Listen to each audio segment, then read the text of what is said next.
त्या माणसाच्या मनात एक आदर निर्माण होतो.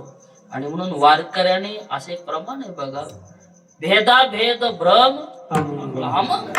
वैष्णवाने भेद करू नये, भेदभाव करू नये. बऱ्याच महाराज लोकाला गरीबाच्या घरी जायची लाज वाटते आणि श्रीमंताच्या घरी पटकन जातात. का बाबा, ते दक्षिणा जरा जास्त देत असेल, ह्या बिचाऱ्याला घडत नसेल का, ह्याच्या घरी जायचं नाही का, ह्याच्याही घरी गेलं पाहिजे. सगळ्यांच्या घरी संताजवळ कुठल्याही प्रकारचं काय नसलं पाहिजे, भेदभाव नसला पाहिजे. सगळ्या बाबतीत समानता असली पाहिजे. संत कधी उंच पाहत नाहीत, नीच पाहत नाहीत. संत कधी याती पाहत नाहीत. संत कधी धर्म पाहत नाहीत. संत कधी पंथ पाहत नाहीत. किंवा संत कधीच तुमची योग्यता सुद्धा नाहीतच पाहत. अनेक प्रमाणे याच्या बाबतीत तुम्हाला सापडतील. महाराज नाथ महाराजांच्या जीवनातला प्रसंग आहे. शांतीप्रमाण नाथ महाराजांचा. एके दिवशी महाराज रस्त्यानं चालले, जरा लक्ष द्या, रस्त्यानं चालले आणि नाथ महाराज वर्णाने ब्राह्मण होते. कोण होते? ब्राह्मण.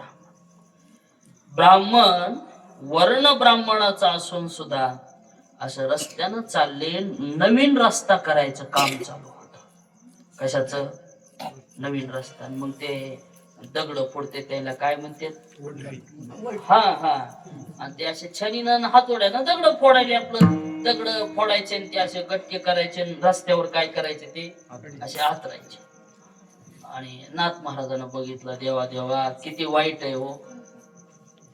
ती बघा की म्हणले, लेकर कशी येड्या बाबळीच्या झाडाला झोळी करून बांधलेत. ऊन इथंच आहे. काय त्यांचा संसार, कुठं खायलेत केन, कसे बसायलेत केन, कसे राहिलेत की. लय वाईट वाटलं महाराजांना. अंतःकरणामध्ये दया निर्माण झाली नाथ महाराजांच्या.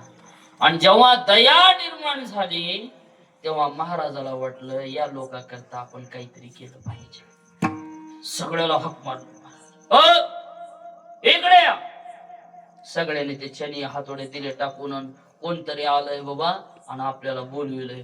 सगळे ते दगड फोडणारे जमा झाले आणि हात जोडून उभा राहिले. नाथ महाराज त्यांच्याकडे बघून म्हणायले, बाळानो, तुम्ही म्हणजे साक्षात प्रभूच्या मूर्त्या. ते खाल्ले जे ऐकणारे होते पुढे ते दगड फोडणारे, ते म्हणले, कोण आहे की बाबा, काय नवीनच म्हणायलाय प्रभून मूर्त्यान काय असलं, आपल्याला तर काही माहिती नाही. बरोबर असं जाता जे म्हणत असतील ते म्हणत असतील. बरोबर महाराज. बर काय करता? काही नाही बाबा, पगार नसते, काही नाही. तिन्ही वेळाला जेवण जेवण करून एवढं काम करायचं. जेवणाव काम. असं करा, तुम्हाला मी काम दिलं तर जमन का? ते म्हणले, जमन. आम्हाला काय, कुठं बी दगडच फोडायचे का? जमन की महाराज. काम काम सांगा ना. काम सांगतो म्हणले. काम काहीच नाही, फक्त मांडी घालायची आणि आम्ही जे सांगतो ते मंदिरात बसून बस, सपलं का? म्हणले, लय बरं नाही, दगड फोडणं नको ना, काहीच नको, लय चांगलंय. म्हणजे जमतंय म्हणले. तुम्हाला पगार तर दिलाच जाईल, 3 वेळचं जेवण सुद्धा या कामाच्या बदल्यात काय केलं जाईल? दिलं जाईल. तुम्ही फक्त माझ्या सोबत चला. दिलं महाराज ते सगळं टाकून. सगळेच दगड फोडणारे नाथ महाराजांना वाड्यात आणले. आणि वाड्यात आणल्यावर दुसरा दिवस उजडला. महाराज म्हणले, या आंघोळ्या करून. हावता पिवळा. आता ह्याला आंघोळ्या माहिती नव्हती. कशाची आंघोळ्या काय महाराज? उठलं की लगेच दगड फोडायला लागायचं. भूक लागल तेव्हा खायचं. काय त्याला झोप लागली की झोपायचं. उठले की चालू. सकाळी सकाळी महाराजांना सगळ्याला आंघोळ्या. पुन्हा आणला गोपीचंदाचा महाराज. हो इकडे या. सगळ्या लोकांनी कपाळाला हे गंध लावा. हे जरा नवीनच दिसायले. जाऊ द्या म्हणे, आपल्याला काय करायचंय? आंघोळ्या तर आंघोळ्या, गंध लावा तर लावा. आपलं कामच आहे की हे. रोजानं आणलेलं होतं आपण. लावला गंध महाराज. गंध लावला. सकाळी देवाची पूजा झाली. लगेच नाश्ता. लगेच दुपारी रामायणावरचं प्रवचन. रामायण झालं की संध्याकाळी भागवताचं प्रवचन, हरिपाठ आणि काम काहीच नाही.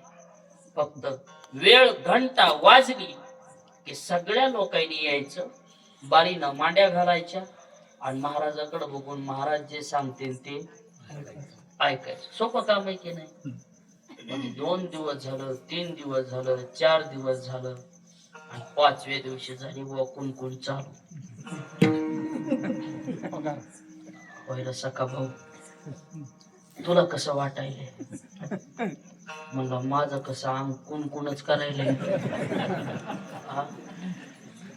हो ना, मला बी तसंच व्हायलंय. म्हणला तेच बरं वाटायले आपलं पहिलं दगड पडलेलं.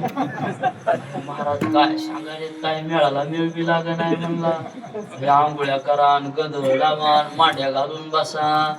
काय नाही बा, खायला चांगलंय म्हणला, पण आता काय करावं, कसं अंगच दुखायलंय. म्हणला हे भजन आणि हे कीर्तन आपल्याला काय जमा नाही. अहो खरंच आहे हो, माणसाला भजन करून सुद्धा अंग दुखायलेत आता. खरंय की नाही? तुम्ही चला माझ्या सोबत महाराज. आजही कितीतरी जागा आहेत. ते म्हणते 2-3 हजार रुपये महिना देऊत, काम काही नाही, कपडे, खायला प्यायला, दुखणं, दवा पाणी सगळं काम, फक्त इना घ्यायचा. पण तरी बी अंग दुखत येत महाराज. येत नाही माणसं, म्हातारी माणसं लय कलाकार काही काही ह्या गावाहून त्या गावाला हिंडत, पण कुठं गपची बसणार नाही.